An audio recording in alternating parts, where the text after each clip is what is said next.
오늘 우리 같이 나눌 말씀은 이사야 37장 14절에서 20절까지 말씀입니다. 제가 봉독하겠습니다. 히스기야가 그 사자들의 손에서 글을 받아 보고 여호와의 전에 올라가서 그 글을 여호와 앞에 펴놓고 여호와께 기도하여 이르되 그룹 사이에 계신 이스라엘 하나님 만군의 여호와여, 주는 천하 만국의 유일하신 하나님이시라. 주께서 천지를 만드셨나이다. 여호와여, 귀를 기울여 들으시옵소서. 여호와여, 눈을 뜨고 보시옵소서. 사내립이 사람을 보내어 살아계시는 하나님을 회방한 모든 말을 들으시옵소서.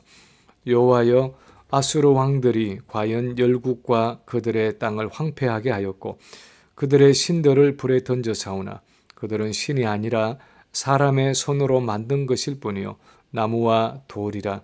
그러므로 멸망을 당하였나이다. 우리 하나님 여호와여, 이제 우리를 그의 손에서 구원하사 천하 만국이 주만이 여호와이신 줄을 알게 하옵소서 하니라. 아멘.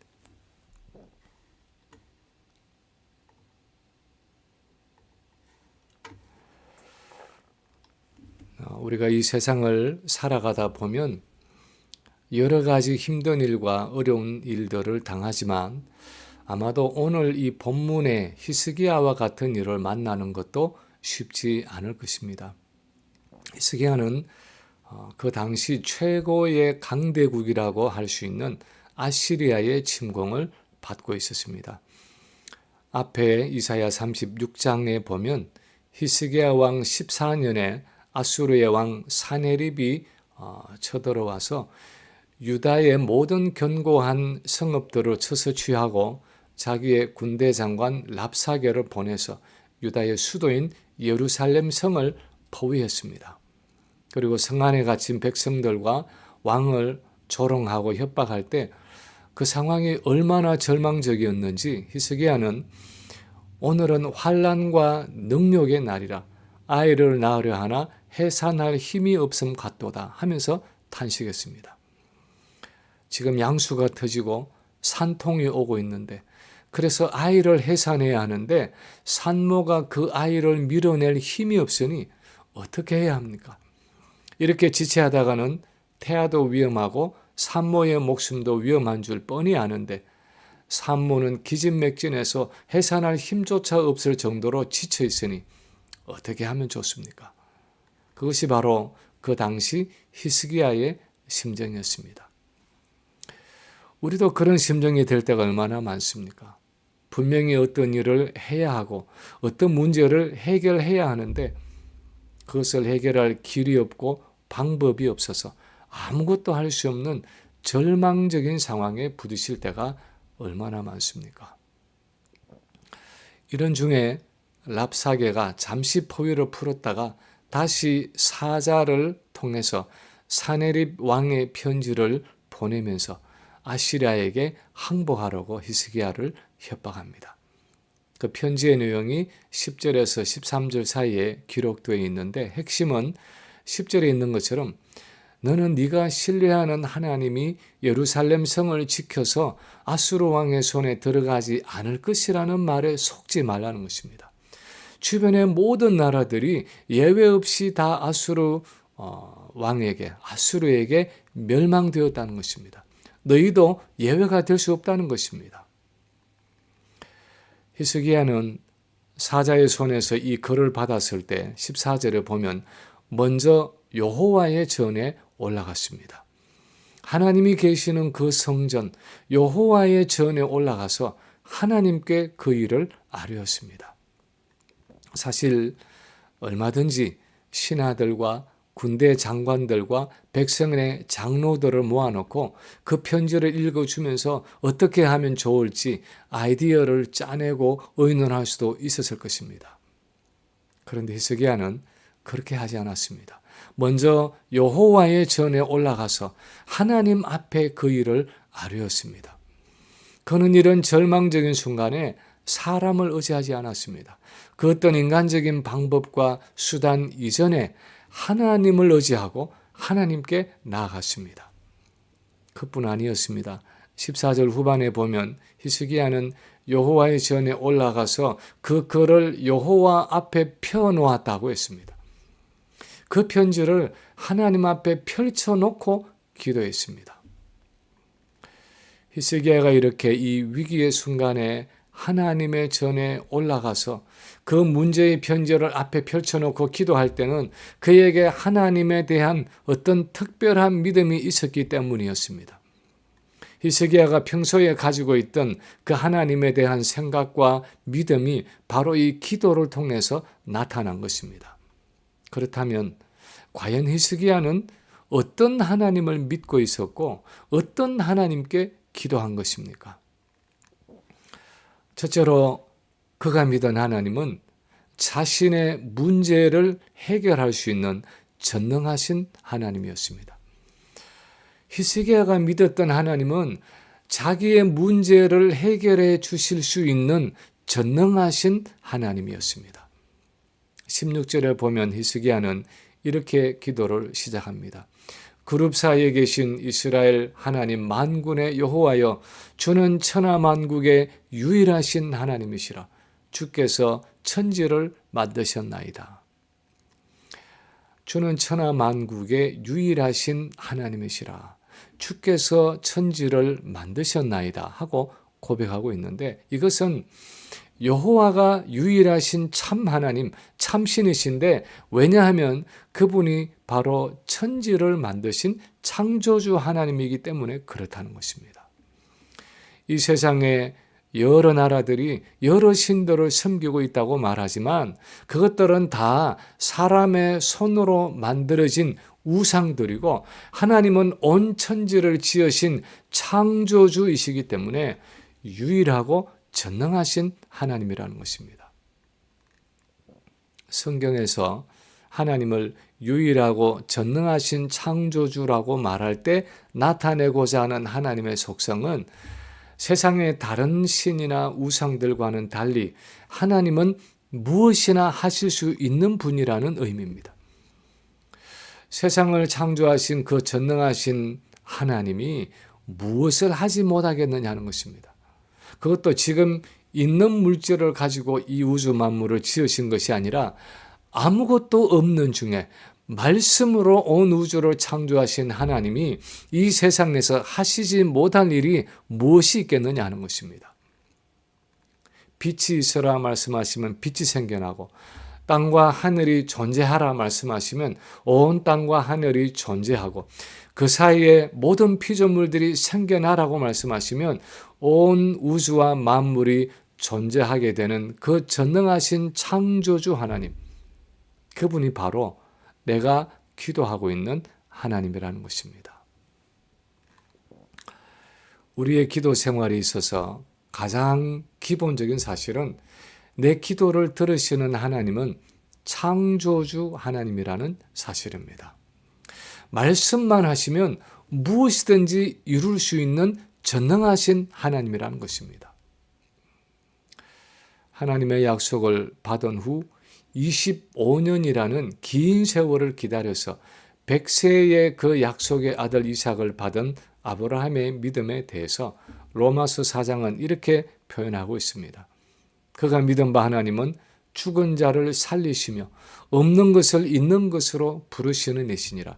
아브라함이 바랄 수 없는 중에 바라고 믿으시니.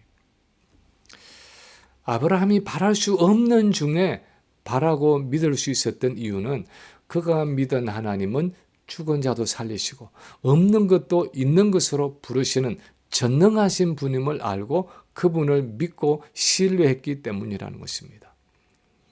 아직 그 약속을 이룰 아들이 하나도 없는데 그의 자손을 하늘의 별과 같고 바다의 모래와 같이 큰 민족으로 만드시겠다는 그 하나님의 약속을 아직 존재하지도 않는 것을 이미 존재하고 있는 것처럼 부르시는 그 하나님의 말씀을 그분의 무한하신 능력과 신실하심에 근거해서 끝까지 믿고 붙잡았다는 것입니다.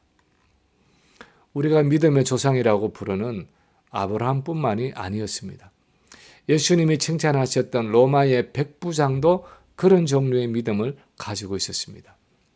예수님이 내가 가서 그의 병든 종을 고쳐주겠다 말씀하셨을 때 이 백부장은 사람을 보내서 이렇게 말합니다.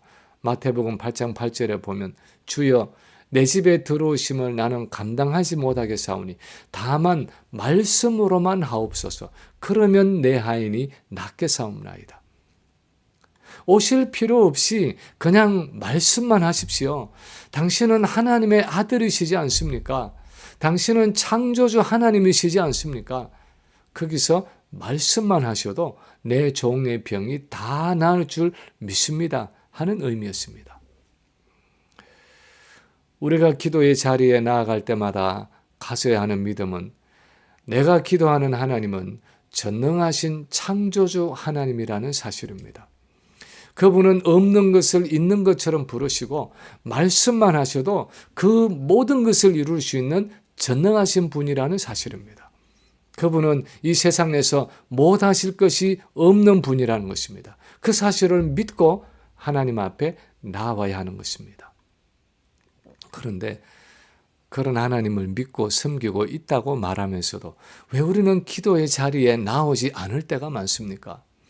왜 우리는 문제를 가지고 야뽕 나루터의 야곱처럼 하나님 앞에 나와서 결사적으로 씨름하지 않을 때가 많습니까?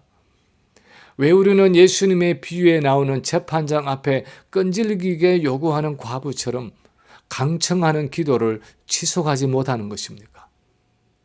입으로는 하나님의 창조주 되심을 믿고 말로는 그분의 전능하심을 믿는다고 하면서도 많은 경우에 실제로는 그렇게 믿지 않고 있기 때문입니다. 마치 지난 주일 설교 때 나눈 말씀처럼 나야가라 폭포 위에 메어진 그 줄을 타고 고개를 하는 그 사람이 얼마든지 사람을 등에 업고 그 줄을 건널 수 있다고 말은 하지만 실제로는 그 사실을 믿지 않는 것입니다. 실제로는 하나님의 전능하심을 믿지 않고 있는 것입니다. 실제로는 하나님이 내 문제를 해결해 주실 수 있다고 생각하지 않는 것입니다. 그러나 히스기야는 그 무엇보다도 하나님을 전능하신 창조주로 믿었습니다. 자기 자신과 나라의 운명을 맡길 수 있는 분으로 믿었습니다. 그 믿음을 가지고 하나님께 나온 것이 바로 그의 기도였습니다. 두 번째, 오늘 본문에서 보는 히스기야가 믿은 하나님은 자신의 삶에 세밀하게 간섭하시는 살아계시는 하나님이었습니다. 자기의 삶 속에 아주 세밀하게 간섭하시는 살아계시는 하나님으로 히스기야는 믿었습니다. 17절에 보면 히스기야가 이렇게 기도하고 있습니다. 여호와여 귀를 기울여 들으시옵소서. 여호와여 눈을 뜨고 보시옵소서. 사내립이 사람을 보내어 살아계시는 하나님을 회방한 모든 말을 들으시옵소서. 히스기야는 지금까지 하나님을 모욕하고 회방하는 사내립의 온갖 교만한 말들을 알고 있었습니다. 그리고 지금도 하나님이 이스라엘을 구원할 수 없다는 말로 하나님을 욕되게 하는 그 편지를 읽었습니다. 히스기야는 이제 여호와의 전에 들어가서 하나님 앞에 그 편지를 펼쳐놓고 1대1로 하나님을 대면해서 기도하고 있습니다. 여호와여 귀를 기울여 들으시옵소서. 여호와여 눈을 뜨고 보시옵소서. 사내립이 사람을 보내어 살아계시는 하나님을 회방한 모든 말을 들으시옵소서. 히스기야는 마치 사람과 사람이 1대1로 서로를 대하듯이 보이지 않는 그 하나님을 보는 것처럼 독대하고 앉아서 하나님 지금 듣고 계시지요? 하나님 지금 보고 계시지요? 상황이 지금 이렇습니다 하면서 자기의 형편을 하나님 앞에 상세히 아뢰고 있는 것입니다. 우리는 이것이 쉬운 일이라고 생각하는지 모릅니다. 그러나 이것은 하나님이 정말 살아계신다고 믿지 않으면 가능하지 않은 일입니다. 그냥 추상적인 하나님, 그냥 저 멀리 하늘 위에 높이 계시는 하나님 개념이 아니라 그 하나님이 지금 내 삶 속 가까이에 찾아오셔서 내 바로 옆에 계셔서 내 모든 상황과 처지를 다 알고 계신다는 그 믿음이 없으면 할 수 없는 기도입니다. 우리는 내가 기도의 자리에 나올 때 하나님이 내 모든 상황을 다 알고 계시고 내 모든 것을 다 살피고 계시고 내가 하는 기도를 아주 세밀하게 듣고 계신다는 것을 믿습니까? 혹시 하나님이 전능하신 창조주 하나님이신 것은 알지만 마치 그분이 내게 가까이 계시지 않고 내 삶에 세밀하게 관여하시지 않고 내 문제에 무관심하다고 생각하며 살아가고 있지는 않습니까? 저는 많은 경우에 우리가 문제를 가지고 있으면서도 기도의 자리에 나오지 않는 것은 마가복음 1장에 나오는 나병 환자와 같은 마음이 있기 때문이라고 생각합니다. 거기 보면 어느 날 예수님이 지나가시는데 어떤 나병 환자가 주저주저 하면서 예수님께 나옵니다. 그리고는 예수님 앞에 꿇어 엎드려서 간구하기를 원하시면 저를 깨끗게 하실 수 있나이다 하고 말합니다. 소경 바디메오와 같은 경우에는 다윗의 자손 예수여 나를 불쌍히 여기소서 하면서 소리 지르면서 보이지도 않는 그 예수님의 집중을 받으려고 애를 썼지만 이 나병 환자는 눈에 보이는 예수님인데도 그 앞에 겨우겨우 나와서 원하시면 저를 깨끗게 하실 수 있나이다 하고 망설이면서 말하고 있습니다. 예수님이 그를 깨끗게 하실 수 있다는 것은 아는데 그분이 전능하신 창조주 하나님이라는 것은 아는데 주님이 정말 그의 나병이 낫기를 원하시는지 아닌지 확신이 없는 것입니다. 그래서 원하시면 저를 깨끗게 하실 수 있나이다 하고 주저하고 망설이며 예수님 앞에 나왔습니다. 그때 예수님이 어떻게 반응하셨습니까? 마가복음 1장 41절 이하에 보면 예수께서 불쌍히 여기사 손을 내밀어 그에게 대심에 이르시되 내가 원하노니 깨끗함을 받으라 하시니 곧 나병이 그 사람에게서 떠나가고 깨끗하여진지라 하고 기록하고 있습니다. 예수님은 그의 병이 낫기를 원하시는 정도가 아니라 그를 불쌍히 여기셨습니다. 그래서 그 문둥병자에게 손을 내밀어서 문둥병이 퍼져 있는 그 몸을 만지시면서 그를 고쳐주셨습니다. 그만큼 주님은 그를 불쌍히 여기시고 안타깝게 생각하며 그가 낫기를 원하셨다는 것입니다. 우리는 하나님이 나의 문제에 관심을 가지고 계시고 그 문제 때문에 힘들어하는 나를 불쌍히 여기시고 손을 내밀어 나를 고치시고 회복시키시고 내 문제를 해결해 주기를 원하신다는 것을 알고 있습니까? 어떻게 하든지 하나님은 내 문제를 해결해 주기를 기뻐하시고 아니면 그것보다 더 좋은 길을 열어주기를 원하신다는 것을 믿고 있습니까? 많은 경우에 우리는 하나님이 그렇게 우리 가까이에 계신다고 생각하지 않을 때가 많습니다. 그분이 살아계신 하나님으로 내 삶에 임재해 계시고 내 모든 삶을 세밀하게 관찰하고 계시고 내 삶 속에 깊이 관여하고 인도하기 원하신다는 사실을 믿지 않을 때가 많습니다. 그냥 저 멀리 계셔서 우리의 일상적인 삶에 무관심한 하나님으로 생각할 때가 많습니다.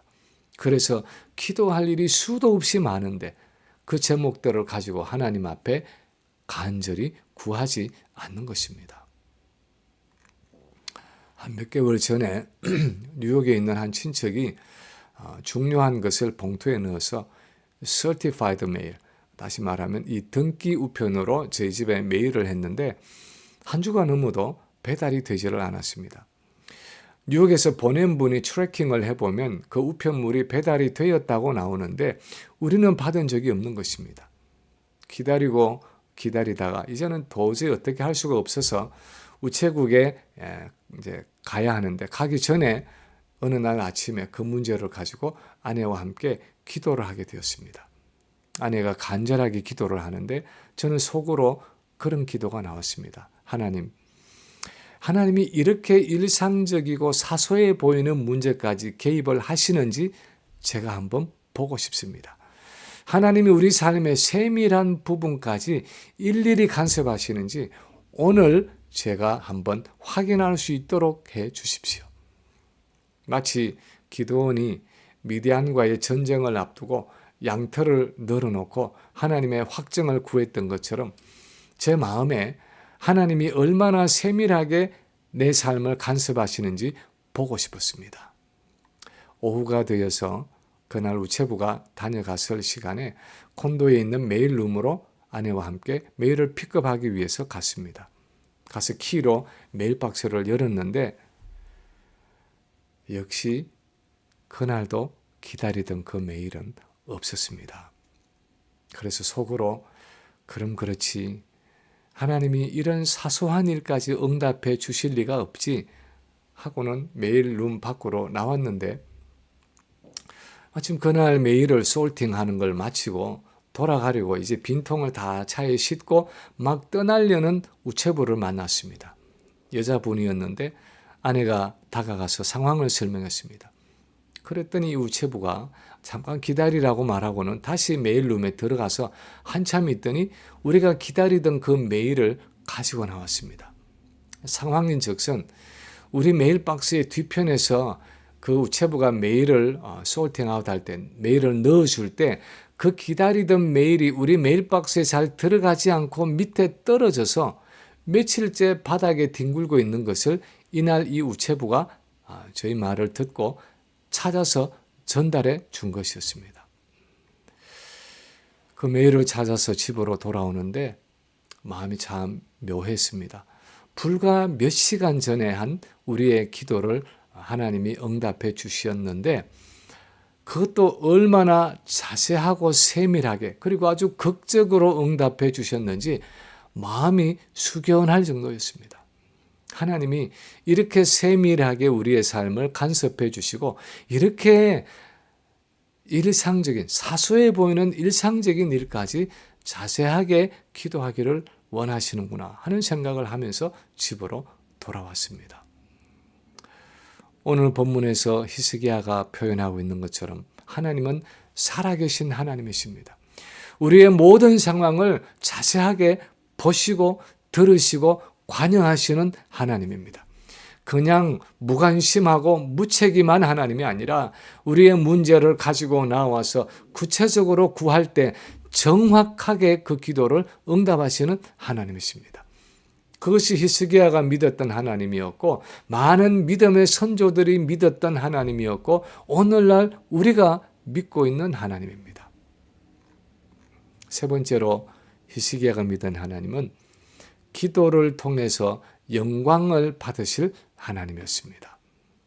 기도를 통해서 영광을 받으셔야 할 하나님이었습니다. 오늘 본문의 마지막 절인 20절에 보면 히스기야는 이렇게 기도를 매듭짓습니다. 우리 하나님 여호와여 이제 우리를 그의 손에서 구원하사 천하 만국이 주만이 여호와이신 줄을 알게 하옵소서 하니라.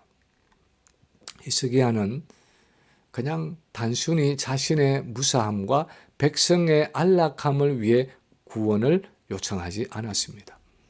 물론 자기의 생명과 백성들의 생존과 나라의 존망이 걸려 있기도 하지만 궁극적으로는 천하 만국이 주만이 여호와이신 줄을 알도록 하기 위해서, 즉 하나님의 하나님 되심을 천하 만국이 알도록 하기 위해서 자기 기도를 응답해 주시기를 간구하고 있는 것입니다. 우리의 기도가 때로는 응답을 받지 못하고 내가 계속해서 강청하며 기도할 힘을 얻지 못하는 것은 많은 경우에 그것이 자기중심적인 기도이기 때문에 그럴 때가 많습니다. 하나님의 나라와 하나님의 영광을 위해서보다는 내 자신의 어떤 이기적인 목적이나 행복을 위해서 구하기 때문에 끝까지 목숨을 걸고 기도하기가 쉽지 않은 것입니다. 야고보서 4장 2절 이하에도 보면 너희가 얻지 못하면 구하지 아니하기 때문이요 구하여도 받지 못함은 정욕으로 쓰려고 잘못 구하기 때문이라 하고 말씀하고 있습니다. 성경에 기록된 응답받은 기도들을 살펴보면 그 특징이 하나님 중심의 기도였고 하나님의 영광을 위한 기도였습니다. 하나님 나라를 위한 기도였습니다. 모세가 십계명을 받으러 간 사이에 이스라엘 백성들이 금송아지를 만들어 섬겼을 때 하나님이 이스라엘을 진멸하려고 하십니다. 그때 모세가 이렇게 간청합니다. 출애굽기 32장 11절 12절에 보면 여호와여 어찌하여 그 큰 권능과 강한 손으로 애굽 땅에서 인도해내신 주의 백성에게 진노하시나이까? 어찌하여 애굽 사람들이 이르기를 여호와가 자기 백성을 산에서 죽이고 지면에서 진멸하려는 악한 의도로 인도해내었다 하고 말하게 하시려 하나이까? 주의 맹렬한 노를 그치시고 뜻을 돌이키사 주의 백성에게 이 화를 내리지 마옵소서. 가나안의 문턱인 가데스 바네아에 도착해서 12 정탐꾼의 보고를 듣고 이스라엘 백성들이 밤새 통곡하고 하나님을 원망하면서 애굽으로 돌아가자고 말했을 때 하나님은 노하셔서 이스라엘을 진멸하기를 원하셨습니다. 그때 모세가 이렇게 간청합니다. 민수기 14장 15절 이하에 보면 이제 주께서 이 백성을 하나같이 죽이시면 주의 명성을 들은 여러 나라가 말하여 이르기를 여호와가 이 백성에게 주기로 맹세한 땅에 인도할 능력이 없으므로 광야에서 죽였다 하리이다. 열왕기상 18장에서 엘리야의 기도를 응답하셨을 때도 엘리야는 이렇게 기도했습니다. 18장 36절 이하에 보면 아브라함과 이삭과 이스라엘의 하나님 여호와여 주께서 이스라엘 중에서 하나님이신 것과 내가 주의 종인 것과 내가 주의 말씀대로 이 모든 일을 행하는 것을 오늘 알게 하옵소서.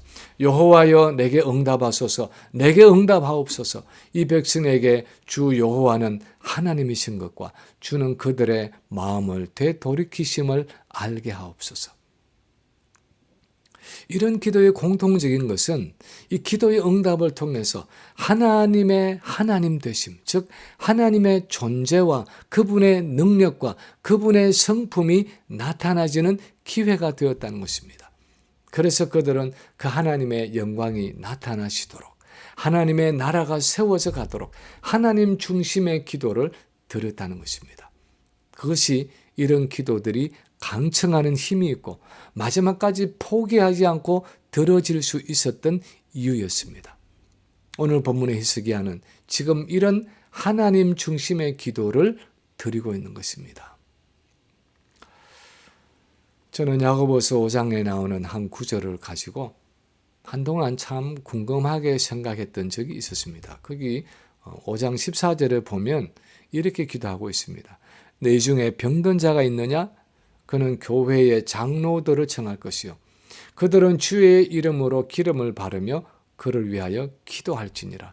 믿음의 기도는 병든 자를 구원하리니 주께서 그를 일으키시리라. 제가 궁금했던 것은 장로들이 가서 왜 그 병든 자에게 주의 이름으로 기름을 바르며 기도하라 하고 말씀하셨는가 하는 것이었습니다. 왜 그냥 말로 기도하거나 또는 손을 얹어서 기도해라 하지 않고 기름을 바르며 기도하고 그것도 주의 이름으로 예수님의 이름으로 기름을 바르며 기도하라고 말씀하는 이유가 무엇인가 하는 것이었습니다. 기름을 바른다 하는 것은 성별한다는 의미입니다. 내 소유가 아니라 하나님의 것으로 구별되었다 하는 의미입니다. 그것도 주의 이름으로 몸에 기름을 바른다 하는 것은 나의 이 몸이 주님의 소유로 구별되었다, 주님의 것으로 성별되었다 하는 의미입니다.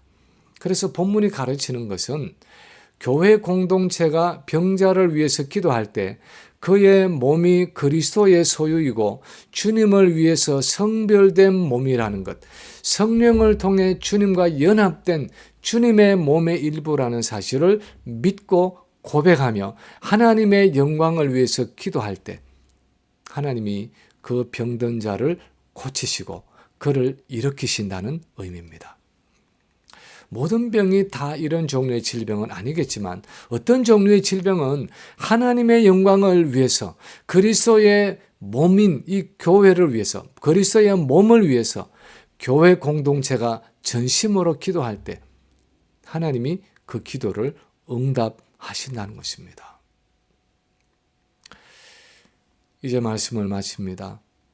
오늘 히스기야의 기도에 대한 하나님의 응답은 36절 이하에 기록된 것처럼 여호와의 사자가 나가서 아수르 진중에서 18만 5천 명의 군사를 쳤고 결국 고국으로 철군할 수밖에 없었던 사내립은 마침내 자기 아들에게 암살을 당해서 죽고 맙니다. 하나님은 이 히스기야의 기도를 응답해 주신 것입니다. 왜냐하면 히스기야는 지금 자신이 지금 기도하는 하나님이 전능하신 창조주 하나님이시고 자기의 모든 상황을 다 아시고 세밀하게 간섭하시는 살아계신 하나님이시고 기도 응답을 통해 그분의 존재와 영광과 능력을 나타내시는 분인 줄을 알았기 때문이었습니다.